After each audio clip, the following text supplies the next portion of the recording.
राहुल गांधी से नाराजगी। आखिर राहुल गांधी से किसकी नाराजगी है? कि राहुल गांधी को यह लगता है कि मुसलमान जो हैं वो हमें ही वोट देते हैं। राहुल गांधी का जो सबसे इस चुनाव में खराब प्रदर्शन रहा, उसको लेकर उन्होंने कई बातें कही हैं। उर्मा ग्रुप, जो सोचता है वो करता है, आपके अपने सपनों का आशियाना। राहुल से नाराज तेजस्वी के साथ विधायक सांसद एक साथ नीतीश से गुहार।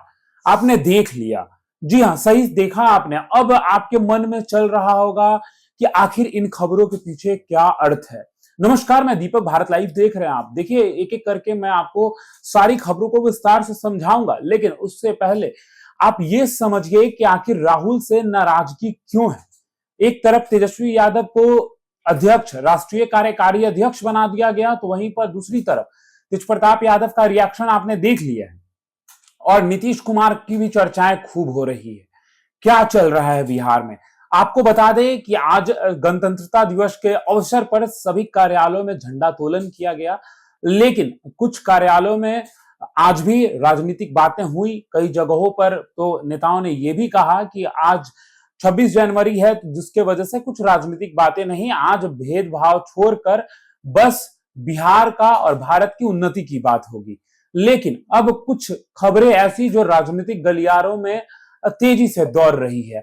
हमने सबसे पहले आपको कहा राहुल गांधी से नाराजगी। आखिर राहुल गांधी से किसकी नाराजगी है? आपको बता दें कि राहुल गांधी से किसी और की नहीं, बल्कि उनके ही पुराने नेता की नाराजगी अब देखने को मिल रही है। आखिर वो राहुल गांधी पर क्यों सवाल उठा रहे हैं? आखिर राहुल गांधी को लेकर क्यों लगातार वो कह रहे हैं कि वो डरपोक है, या राहुल गांधी के पार्टी यानी कांग्रेस का वो कहना चाहते हैं कि आने वाले समय में कांग्रेस जो है वो दूसरे पायदान से भी और नीचे खिसक जाएगी। आपको पता है बेहतर तरीके से कि कांग्रेस जो है वो एक राष्ट्रीय पार्टी है। अब उसके ऊपर जो अभी फिलहाल बीजेपी है जो सत्ता में है, लगातार ये बातें चल रही हैं। आपको बता दें कि शकील अहमद, जी हां, शकील अहमद कांग्रेस के पूर्व कद्दावर नेता हैं। उन्होंने राहुल गांधी को लेकर कई सवाल खड़ा किया है। उन्होंने साफ तौर पर जो है वो मुसलमान और मुसलमान वोट के नीति को लेकर और राहुल गांधी को लेकर उन्होंने कई सवाल किया है। साफ साफ उन्होंने कहा है कि राहुल गांधी को यह लगता है कि मुसलमान जो हैं वो हमें ही वोट देते हैं। लेकिन एक और बड़ी बात है, उन्होंने कहा कि अभी सत्ता पक्ष में कौन है? बीजेपी। यानी कि अगर बीजेपी को वोट मिल रहा है और बीजेपी लगातार जीत रही है, तो पार्टी एक नंबर कौन हुआ? बीजेपी। लेकिन वहीं पर कांग्रेस खुद को दूसरी नंबर की पार्टी समझती है। जब तक मुसलमानों का वोट जो है राहुल गांधी को मिल रही है, तो इससे राहुल गांधी को एक अलग कॉन्फिडेंस है। ये बातें कही जा रही हैं क्योंकि नरेंद्र मोदी अगर सत्ता में हैं, यानी कि नरेंद्र मोदी के पास जब सब कुछ है, अगर मुसलमान आने वाले समय में अगर नाराज होते हैं मोदी से, तो इनका कहना है साफ तौर पर कि वो वोट कहां ट्रांसफर होगा? वो वोट राहुल गांधी को ट्रांसफर होगा। और कहीं ना कहीं राहुल गांधी को इसी को लेकर खूब विश्वास है कि आने वाले समय में अगर उनकी सरकार बनती है तो उसमें मुसलमानों का एक अहम रोल होगा।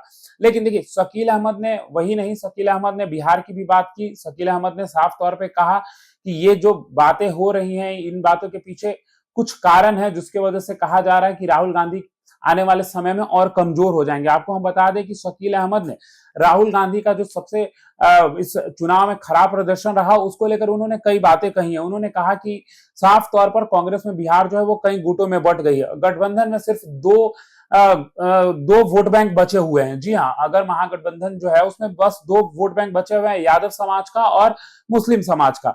लालू यादव का, यादव समाज का वोट बैंक है, लगातार एमओ समीकरण लालू यादव के पास है, ये कहा जाता है। और मुस्लिम समाज का इसलिए वोट बचा हुआ है क्योंकि कांग्रेस और राजद की गठबंधन है, जिसके वजह से। और बाकी जो लोग हैं वो एक तरफा हो चुके हैं, वो एक तरफ हो चुके हैं, यानी कि उनका वोट जो है वो एक ही तरफ ट्रांसफर हो रहा है। बाकी आप समझदार हैं कि वो क्या कहना चाह रहे हैं, समझ रहे हैं। उन्होंने ये भी कहा है कि टिकट वितरण में पैसा लेकर जो है वो टिकट देने का काम किया गया था। कमजोर सीटों पर ही कांग्रेसियों को लड़ाया गया था। उन्होंने साफ तौर पे कह दिया कि इसकी कोई जांच नहीं हुई है, किसी ने जिम्मेदारी नहीं लिया है। उन्होंने इसके साथ साथ ये भी पूछा कि ये बताइए कि कांग्रेस की जो ये लगातार हार हो रही है, चाहे वो दिल्ली हो चाहे बिहार हो, क्या है इसका वजह? क्या आपने कभी इसकी मुआयना की? इस तरह की बातें जो है वो साफ तौर पर इनके जो नेता है वो पूछ रहे हैं। अब देखिए, आपको बता दें कि इन बातों को लेकर लगातार अब आरोप और प्रत्यारोप का दौर शुरू हो गया है। अब जैसे ही ये बातें तेज होती हैं, तुरंत उसके बाद अब जैसे ही कांग्रेस के नेता से ये सवाल पूछा जाता है कि आप ही के साथ रहने वाले पूर्व नेता जो है वो लगातार आपके पार्टी पे कई सवाल खड़े कर रहे हैं। उनका साफ तौर पर कहना है कि कांग्रेस में टिकट का हेराफेरी हुआ है, कांग्रेस जो है वो और कमजोर होते जा रही है। कांग्रेस जो खुद को सोच रही है कि दूसरे नंबर की पार्टी है, तो वो कैसे दूसरे नंबर की पार्टी है? क्या भाजपा से आने वाले समय में मुस्लिम नाराज हो जाएगा? अगर मुस्लिम नाराज होगा तब राहुल गांधी की दाल गलेगी। इस तरीके की बातें जो है वो साफ तौर पर कहते नजर आए हैं। लेकिन अब जो कांग्रेस में बैठे लोग हैं उनका कहना है कि ये जो नेता हैं इनके बातों का कोई महत्व नहीं है। ये कांग्रेस छोड़ चुके हैं, कभी इधर जाते हैं कभी उधर जाते हैं, तो इनकी बातों में कोई दम नहीं है। लेकिन साफ तौर पर उन्होंने एक और बड़ी बात कही है शकील अहमद ने कि कोई अगर बात कोई सच्चाई कहता है तो बुरा तो लगता ही है। अब आने वाला समय में ये देखना होगा कि किस प्रकार से कांग्रेस बिहार में और इवन पूरे भारत में खुद को कैसे मजबूत करती है। आपको बता दें कि बैठक हुई थी 23 जनवरी को, बेहतर तरीके से आपको पता है, जिसमें बिहार के कांग्रेस के जितने विधायक हैं वो मौजूद थे और वरीय लीडर जो है वो मौजूद थे। अब देखिए इसी दौरान आज जब कार्यालय में, कांग्रेस कार्यालय में सदाकत आश्रम में झंडोत्तोलन किया जा रहा था, तो राजेश राम ने मीडिया से बातचीत करने के दौरान उन्होंने कहा है कि अब हर काम को सफल बनाने के लिए कोऑर्डिनेशन कमेटी की जो है वो गठन होगी और आने वाले समय में संगठन और मजबूत होगी और कोऑर्डिनेशन कमेटी में सांसद, विधायक, पूर्व नेता जैसे कई लोग जो है उसमें मौजूद रहेंगे जो कांग्रेस से ताल्लुकात रखते हैं और कांग्रेस के लिए बेहतर सोचते हैं। इस तरीके की बातें कह रहे थे राजेश राम। राजेश राम का साफ तौर पे कहना है कि आने वाले समय में कांग्रेस जो है मजबूत होगी। अब तेजस्वी के साथ, ये आपके मन में चल रहा होगा, जी हाँ, देखिए तेजस्वी के साथ यानी कि तेजस्वी यादव के साथ क्या तेज प्रताप यादव हो चुके हैं? क्योंकि तेज प्रताप यादव ने, जब मीडिया ने तेज प्रताप यादव से बात किया तो तेज प्रताप यादव ने सबसे पहले तो ये कहा कि देखिए लालू यादव जी यानी कि जो उनके पिता हैं उनको जो बेहतर लगा उन्होंने किया। आखिर उनकी जो डिसीजन थी, उनको जो लगा वो अपने हिसाब से उन्होंने कर लिया, उन्होंने बधाई भी दिया। लेकिन वहीं दूसरी तरफ रोहिणी आचार्य के ट्वीट को भी सही बताया, यानी कि कठपुतली जो है वो तेजस्वी यादव और उनके लोगों से वो घिरे हुए हैं। ये बातें जो है वो साफ तौर पर जो है रोहिणी आचार्य ट्विटर पे ट्वीट करके लिखी है।